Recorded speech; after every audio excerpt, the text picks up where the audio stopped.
One Day at a Time looked like a sitcom about a divorced mother starting over. But underneath the laughs, it was about fear, freedom, and the cost of holding a family together when life refuses to be simple. Anne, Julie, Barbara, and Schneider made audiences feel at home. But behind those familiar faces were stories of illness, addiction, reinvention, heartbreak, and final goodbyes. This is One Day at a Time then and now. And what happened after the apartment door closed may hit harder than you remember. Ann Romano is the mother who made One Day at a Time feel brave, because she was not trying to be perfect. She was trying to survive honestly. Bonnie Franklin, born January 6, 1944, was 31 when the series began in 1975, and she gave Anne a nervous strength that felt new for television at the time.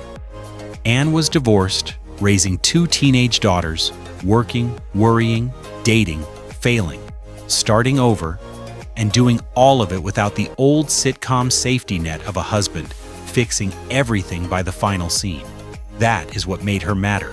She represented a woman trying to build a life on her own terms, while still being scared of what independence might cost. Franklin played her with fire, humor, and exhaustion, never letting Anne become just a symbol. She felt like a real mother with bills, pride, loneliness, and love pulling at her from every direction. Franklin died on March 1, 2013, at 69, after battling pancreatic cancer, and that makes Anne's resilience feel even more human now. Before and beyond the show, Franklin was also a gifted stage performer and earned lasting respect for helping reshape what a TV mother could be. Ann Romano endures because Bonnie Franklin made independence feel messy, necessary, and deeply alive. Schneider is the man with the tool belt, the mustache, and the impossible confidence. The neighbor who walks in like a joke and somehow becomes family. Pat Harrington Jr., born August 13, 1929, was 46 when One Day at a Time began in 1975, and he turned Dwayne F. Schneider into one of sitcom television's most recognizable supporting characters. At first glance, Schneider could seem like pure comic relief. Nosy, flirtatious, overconfident, always appearing at the door as if the building secretly belonged to him. But Harrington gave him something warmer underneath. Schneider became the strange male presence in Anne's apartment world. Not a replacement father, not a perfect protector, but a loyal, flawed, funny man who kept showing up when the family needed him. That is why audiences remembered him. Harrington died on January 6, 2016 at 86 after complications from Alzheimer's disease. And looking back, Schneider's humor carries a softer ache now. Harrington won both an Emmy and a Golden Globe for the role, proving the character was more than a catchphrase or costume. Schneider endures because Pat Harrington Jr. made ridiculous confidence feel lonely, loyal, and unexpectedly tender. Julie Cooper is the daughter who made One Day at a Time feel restless, because she carried the storm of growing up before she knew what to do with it. Mackenzie Phillips, born November 10, 1959, was only 16 when the series began in 1975, and she gave Julie a raw teenage energy that never felt too polished. Julie was emotional, rebellious, impulsive, and often hard for Anne to reach, but that was exactly why she mattered. She represented the child who loves her family, but still wants to run from every rule inside it. Phillips understood that instability because her own life outside the show became painfully complicated. In 2026, she turned 67, and her story is still tied to survival as much as fame. Before One Day at a Time, she had already appeared in American Graffiti. But her years on the sitcom were interrupted by substance abuse struggles that later became part of her public life.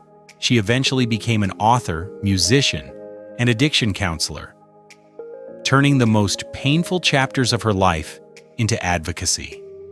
Julie Cooper endures because Mackenzie Phillips made rebellion feel wounded, and wounds are often what make a character impossible to forget. Max Horvath is the young husband who brings love into One Day at a Time before either he or Julie fully understands how heavy adulthood can become. Michael Lembeck, born June 25, 1948, was 31 when he joined the series in 1979, and he played Max with an easy charm that made him feel warm before life began pressing harder around him. Max is fun-loving, devoted, and sincere. But his story matters because marriage on this show is never treated like a fairy tale ending.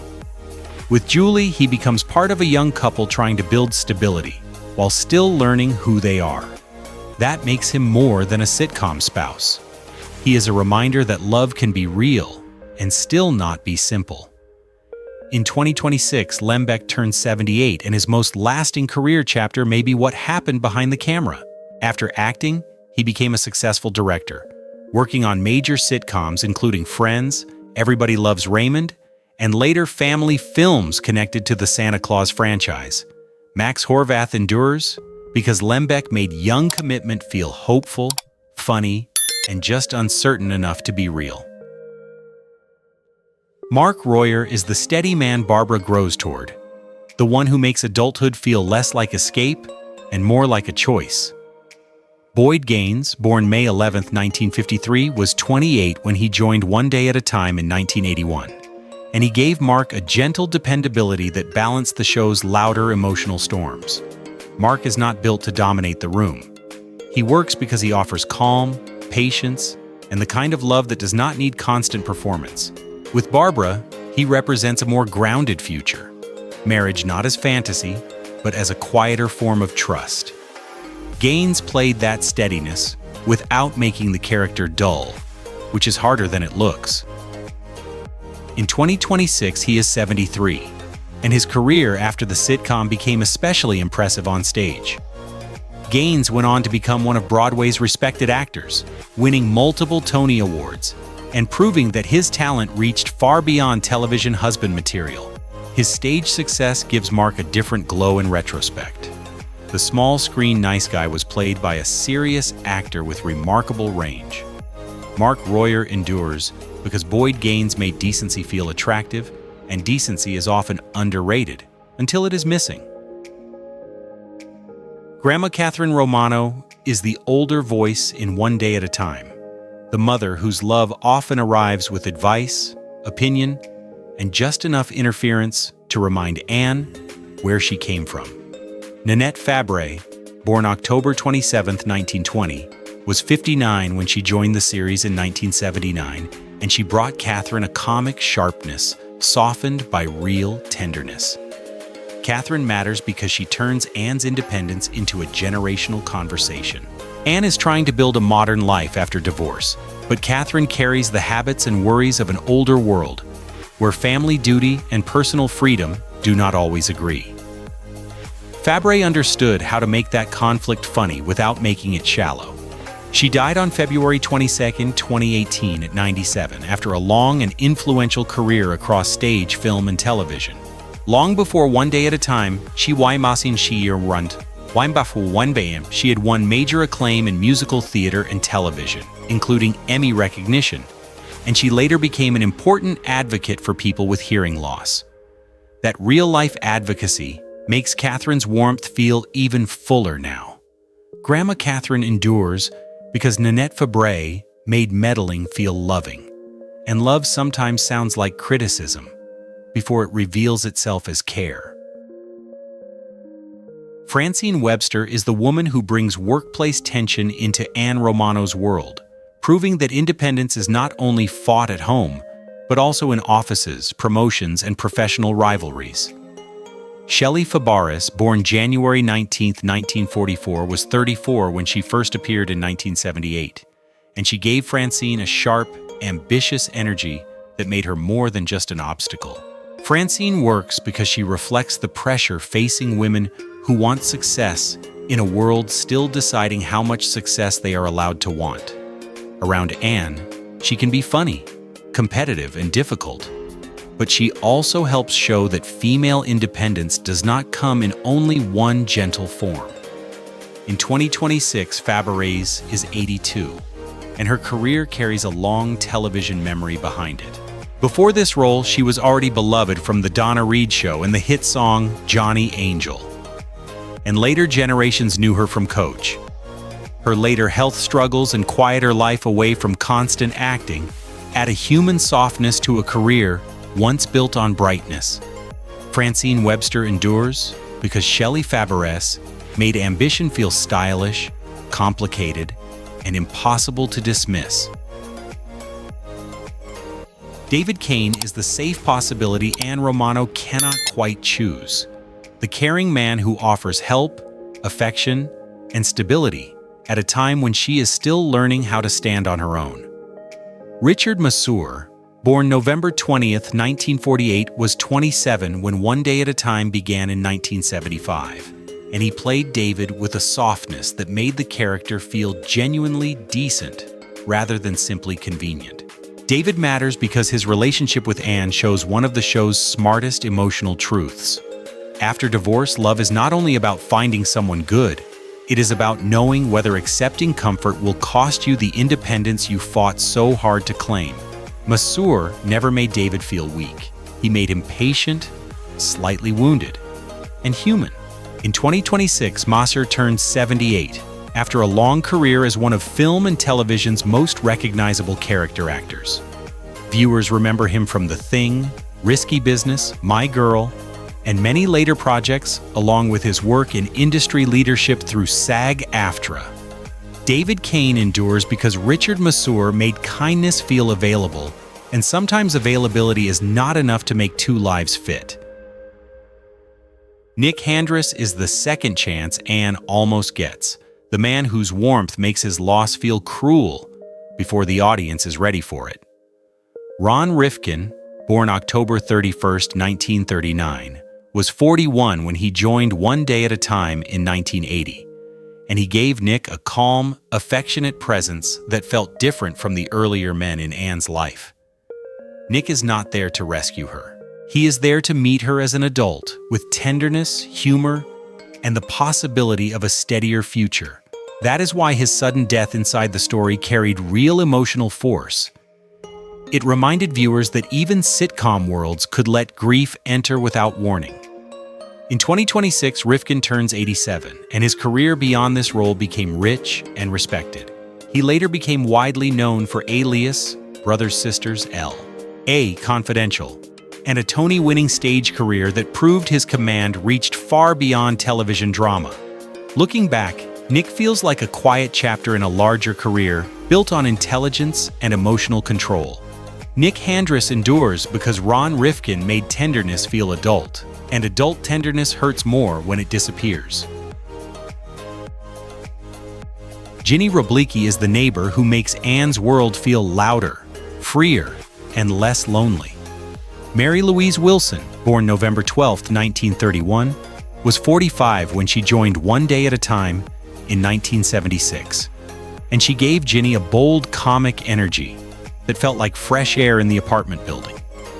Ginny matters because Ann's life cannot only be about motherhood, bills, and survival.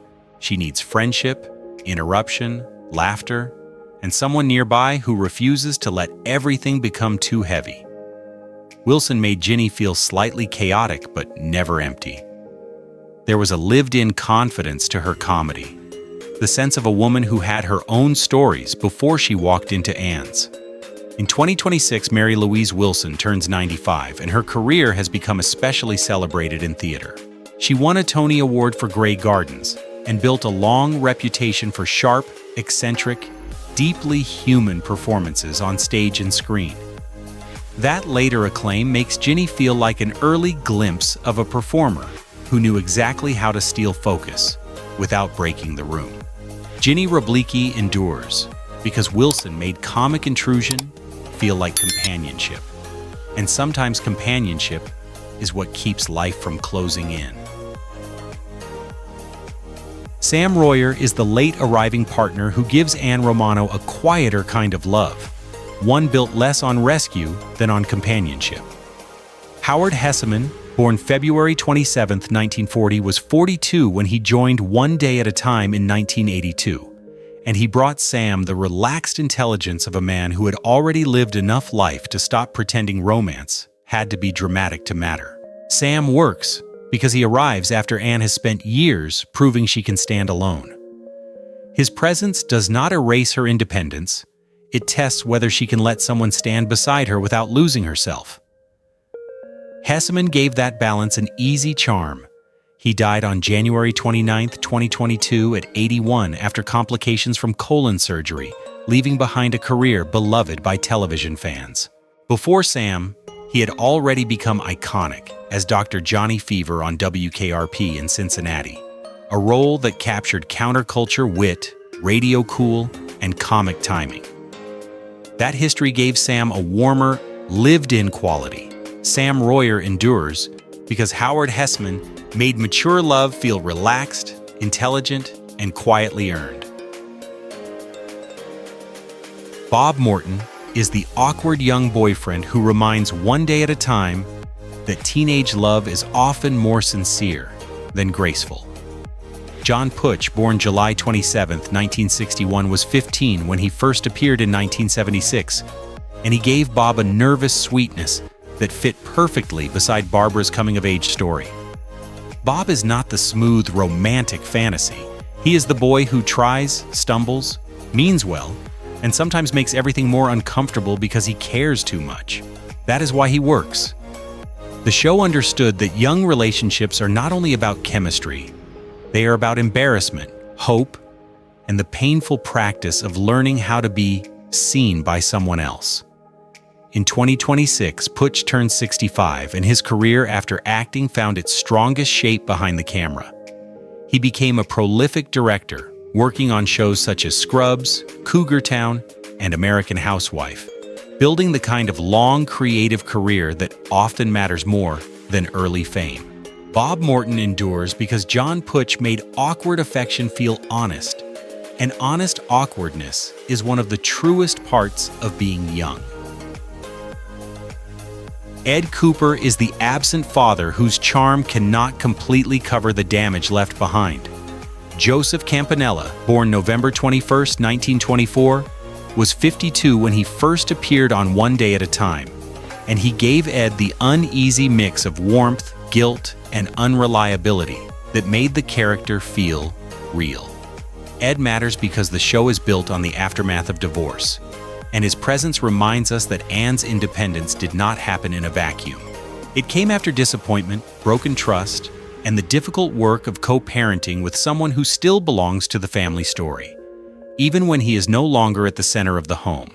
Campanella died on May 16, 2018 at 93 after complications from Parkinson's disease, leaving behind one of those long, durable television careers viewers may know even if they do not always know the name. He appeared in Mannix, The Bold and the Beautiful, The Colbys, and countless guest roles where his voice and authority became instantly recognizable. Ed Cooper endures because Joseph Campanella made absence feel charming, painful, and impossible to ignore. Jerry Davenport is the polished man who briefly enters Ann's life and shows how quickly charm can become exhausting when it comes with too much ego. Charles Siebert, born March 9, 1938, was 39 when he appeared in 1977, and he gave Jerry the confidence of someone who believes he already knows the room before anyone else speaks. That makes him useful in Ann's story. She is not only choosing between men, she is learning what kind of respect she requires from anyone who wants a place in her life. Jerry's arrogance creates comedy, but it also reveals how far Ann has come. She no longer has to accept a man simply because he seems successful, educated, or interested. Siebert died on May 1, 2022 at 84 after complications from COVID-19, leaving behind a career that moved across acting, directing, and theater. He became best known to many viewers as Dr. Stanley Riverside II on Trapper John, MD, and later directed numerous television episodes. Jerry Davenport endures because Charles Siebert made confidence feels slightly hollow, and hollow confidence was exactly what Anne had learned to see through. Cliff Randall is the boyfriend who brings swagger into Barbara's world. The kind of young man whose confidence looks exciting until maturity starts asking harder questions. Scott Columbie, born September 19, 1952, was 25 when he appeared in 1977, and he gave Cliff an easy charm that fit the romantic and comic rhythm of the show. Cliff matters because Barbara's growth is partly measured through the people she learns to like, trust, question, and eventually move beyond. He is not written as a great life partner. He is part of the trial and error of young adulthood, where attraction can teach you something even when it does not last. In 2026, Columbie turned 74, and his career after One Day at a Time became especially tied to comedy and youth culture. He appeared in Caddyshack and Porky's, two films that made him familiar to audiences far outside sitcom television, before later stepping back into a quieter life and mentoring young actors. Cliff Randall endures because Scott Columbie made youthful cockiness feel recognizable, and sometimes recognition is enough to make a brief romance memorable. Mr. Connors is the kind of boss who makes Ann Romano's workplace feel like another battlefield. John Hillerman, born December 20, 1932, was 44 when he appeared in 1976, and he gave Connors the stern precision of a man who believes authority should not have to explain itself. That made him useful in a series about a divorced woman trying to build a life under constant judgment. Anne's struggle is not only at home with her daughters, it is also at work, where competence, gender, pride, and ambition are always being measured. Hillerman died on November 9, 2017 at 84 after cardiovascular disease, leaving behind one of television's most beloved portraits of controlled irritation, Jonathan Higgins on Magnum P.I., a role that won him a Golden Globe and an Emmy. That later fame gives Connors an interesting echo, because Hillerman always knew how to make rigidity funny without making it harmless. Mr. Connors endures because John Hillerman made workplace authority feel stiff, sharp, and just human enough to remember.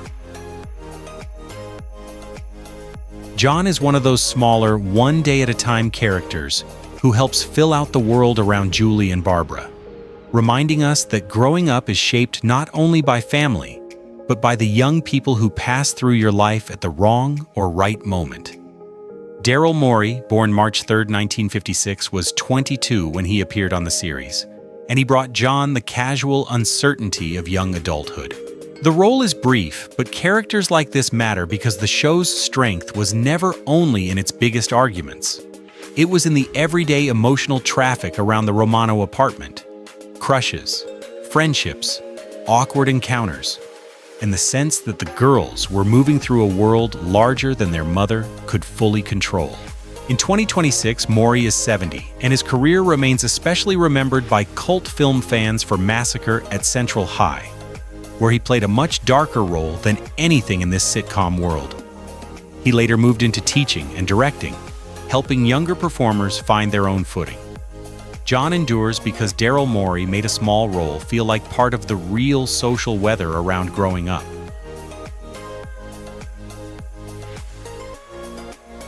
Emily is the small role that works because Nedra Volz could make even a brief appearance feel instantly alive. Born June 18, 1908, Volz was 68 when she appeared on One Day at a Time in 1976, and she brought Emily the feisty warmth that became her signature across television. Characters like Emily matter because sitcoms are built from more than main families. They are built from passing faces, neighbors, older voices, and the small comic interruptions that make a world feel populated.